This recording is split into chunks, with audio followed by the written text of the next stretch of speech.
Labdien! Šodien turpinām sarunu par Rīgu, par Rīgas problēmām, un mūsu viesis ir Igors Meija, kurš pēc izglītības ir jurists, beidzis Latvijas universitāti, ir bijis dažādos vadošos amatos un būvniecība saistītā firmā Konstruktus, kas savā laikā ir piedalījusies gan Latvijas valsts bibliotēkas būvniecībā, gan Cēzu koncerta zāles, gan Liepājas koncerta zāles celtniecībā. Ir arī viens no Latvijas zaļās partijas dibinātājiem, un, protams, ka mēs pārsvarā, kā jūs esat ievērojuši, runāsim tikai ar tiem cilvēkiem, kas var sniegt kaut kādu pienesumu jaunai Rīgas domai. Tāpēc, labdien, Igor, prieks tevi redzēt. Prieks tevi redzēt. Parunāsim par Rīgu, jā. Tu ļoti labi pārzini šīs problēmas, tu esi bijis saistīts ar birokrāti, ar dažādu būvatļauju kārtošanu, ar juridiskiem jautājumiem. Un varbūt sāksim ar tādu pavisam vienkāršu jautājumu. Vai Rīgā cilvēki pašreiz jūtās, ka piederīgi pilsētai?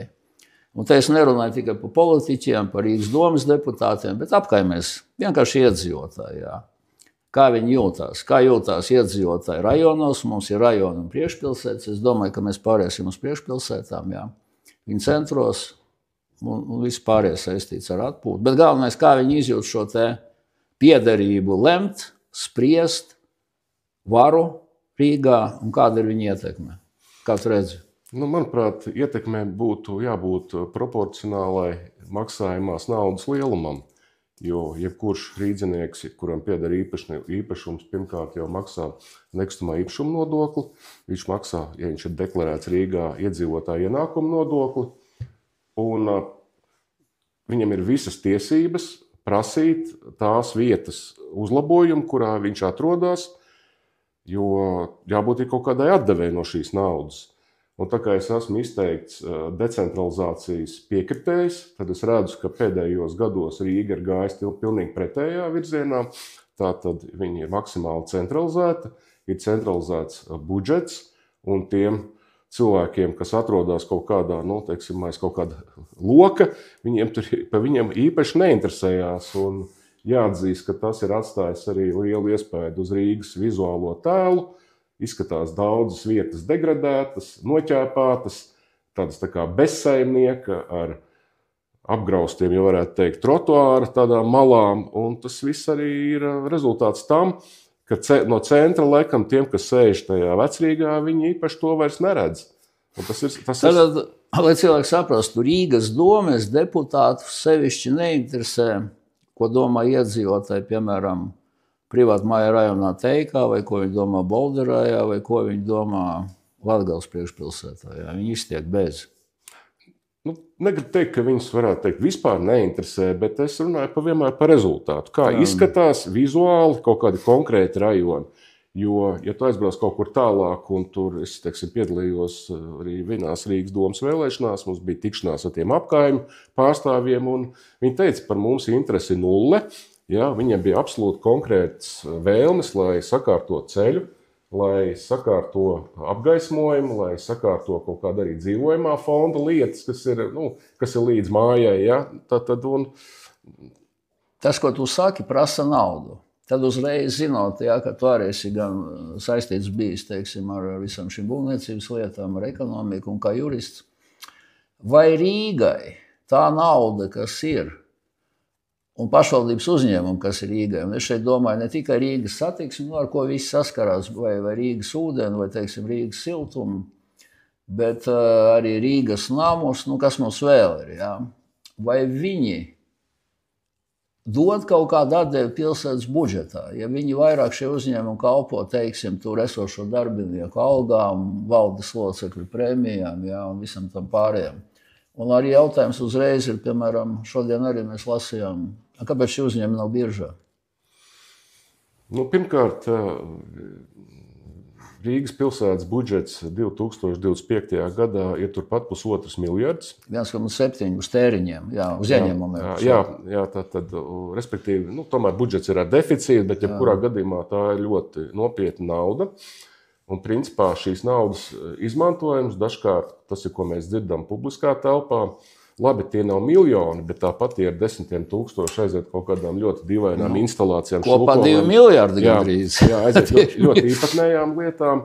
Un faktiski tas ir tāpēc, ka vēlreiz atgriežos pie šī decentralizācijas jautājuma, jo, ja mēs ņemam to, ka Rīgā ir kādas 50 apkaimes, kas ir reģistrēts, tad, piemēram, Stokholmā ir 18 komūnas, kur ir vēlēti iekšējiet komūnu, tātad mēri, sauciet kā gribat vadību.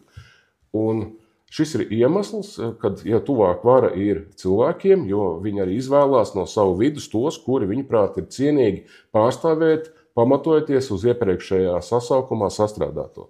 Decentralizācija tas ir īstenībā pamats, ja? Jo kas ir apkaime? Es kā jurists ticu tādiem terminiem kā juridiska persona, ja? Kā budžets, kā reāli resursi, kurus tu pārvaldi.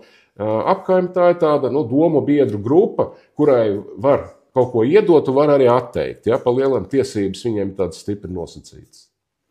Jā, tad uzreiz mēs esam likvidējuši valstī 2 līmeņu pašvaldības. Ja? Un tāda situācija ir vēl bez Latvijas tikai Malta un Igaunija. Visur Eiropas Savienībā, kā tu zini, cilvēkiem ir pagasti, ja ir novadi, tā kā Latvijā mēs būtu. Tagad mēs esam likvidējuši, teiksim, pagastu līmenī. Un, protams, ka Rīgā pagastu nebūs, bet ja mums ir, kas arī jocīgi, manuprāt, ja mums ir gan rajoni, gan priekšpilsētas, kopā 6, kāpēc nevarētu būt Latvijas priekšpilsētas, ja? Tātad, cik es saprotu, tu atbalsti 2 līmeņu pārvaldi, ja? Tātad ir vēlētā Rīgas dome, un tad katrā šajā te varētu būt, varbūt pat bez algas, ja? Viens no kādas komitejas vadītājiem vai arī, teiksim, priekšsēdētāji biedrs, ja, kas varētu centra rajonu vai tur Latgales priekšpilsētu būt atbildīgs. Kurš tad tam apkaimēm sadarbojas? Jā? Faktiski, jo jums jau programmā ar tas ir ierakstīts. Jo faktiski tas ir budžeta plānošanas jautājums, jo tev ir jāsaprot, kam un cik tu tērēsi. Šobrīd budžets visvairāk tērē izglītībai un tieši skolu remontiem. Tas ir tā informācija, kas ir manām pārziņā. Un, kā man teica, ļoti bieži remontē vienas un tās pašas skolas. Otrs lielākais izdevuma postenis ir infrastruktūras objekti. Tātad, principā, cik tur ir miljoni, ja kā viņi tiek tērēti, ja mēs zinām, ka, piemēram, Meža parka koncertzāle izmaksājas vairāk kā 100 miljonus eiro. Man kā cilvēkam, kurš mazliet vizualizē un saprot to apjomu, kas tur ir bijis, kas bijis jāizdara, man liekas, tā summa izklausās stipri pārspīlēta. Jā, mēs tagad redzam, ka starpības starp Rīgas paredzētajiem izdevumiem un ieņēmumiem šogad ir pārsniedz 200 miljonus, kaut kā 220 miljoni. Tad mēs skatāmies, ja? Tur tādi objekti, kā teiksim, aizņēmumi nav atmaksāti par dziesmu svētku estrādi, par Dienvidu tilta nobrauktu, kas mums tur vēl ir, ja šie objekti. Un tur ir tādas skaistas summas, teiksim, vēl 60 miljoni, 80 miljoni, ja, kas ir jāatmaksā, kas ir aizņēmumi. Vai, kā tu jūti, vai šie aizņēmumi bija pamatoti? Vai viņi ir palielināti, vai ir jātaisa audits šajos te objektos, vai iepirkumi nav bijuši uzskrūvēti un pārmaksāti? Jā. Tas ir jautājums par miljonu, ja, uz kuru, ja sāktu atbildēt un rakt kaut kādus tur, es nezinu, cik gadus pirms visi šie te objekti ir saskaņoti, noteikts to objektu izmaksas, un tur jau pat sociālos tīklos tur cilvēki liek iekšā Dienvidu tiltu, Ķīnas kaut kādu analogu objektu un arī šīs summas, ja, kā viņas izskatās. Un jāatzīst, ka šeit tiek viss būvēts ļoti dārgi. Labi, tad vēl viena lieta. Rīga, cik viņi ir ekonomikā? Viņi, es domāju, ka ir vairāk kā pusi no Latvijas ekonomikas, jā.